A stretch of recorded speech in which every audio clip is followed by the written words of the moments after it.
Ang kamot sa Ginoo dili mubo nga dili siya makaluwas. Ug dili usab bungol ang iyang dalunggan nga dili siya makadungog.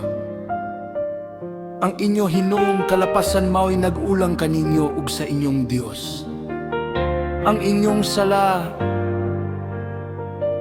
mao'y hinungdan sa iyang pagpahilayo kaninyo aron dili siya makadungog kaninyo. Unsa may mong rason nga mobiya ka sa atong Ginoo?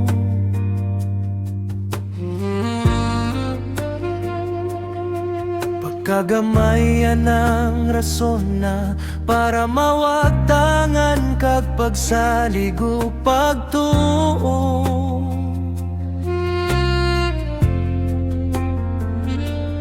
Dili mo bo ang iyang kamot nga dili ka niya makabot, ug dili usab siya bungol nga dili siya kanimo makadungo.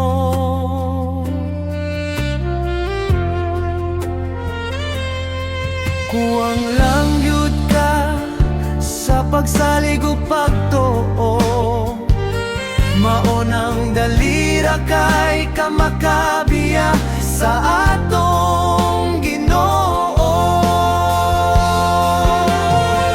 Ayaw baya kalimot nga gipakamatyan ka ni Jesus, nga kita man unta angay ilansang dito sa cross.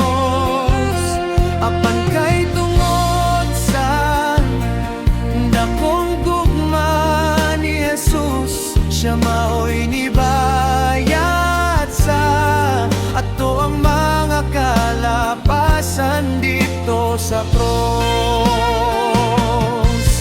Ug mao'y nidawat sa tanang kaulawan ug mga pagantos, para nga ikaw ug ako makadawat sa kaluwasan nga gihatag sa Dios.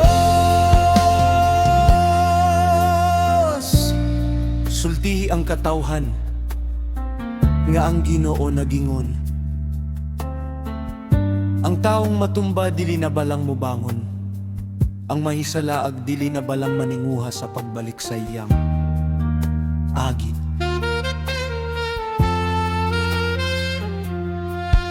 Kung niagi man ka o kaluya, nadagma man ka o natumba, barug lang gihapon o pamaka, kay ang Ginoo dili magduha-duha sa pagdawat sa imuha. Ayaw ka ulaw sa pagbalik ug simba, kay ang Dios wala magiha sa imong pagkatumba. Kay mas dako ang iyang gugma kaysa imuhang kaluya, kitang tanan na buhi lamang sa iyang grasya. Ayaw baya kalimot nga gipakamatyan ka ni Jesus, nga kita man unta angay ilansang dito sa cross.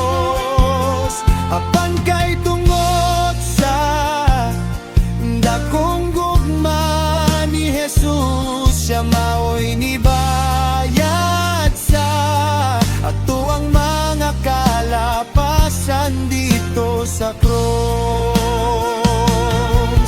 Ug mao'y nidawat sa tanang kaulawan ug mga pagantos, para nga ikaw ug ako makadawat sa kaluwasan nga gihatag sa Dios. Ayaw baya kalimot nga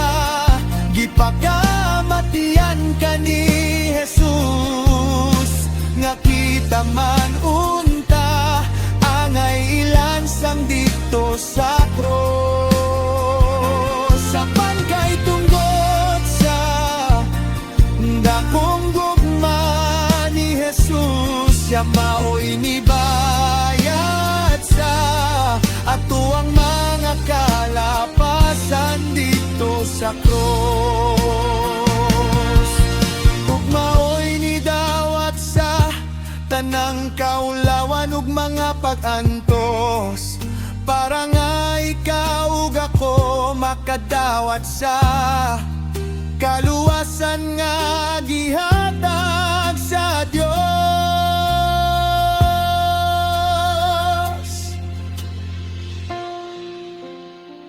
Nag-ingon ang Ginoo, ngari kamo ug maghusay kita.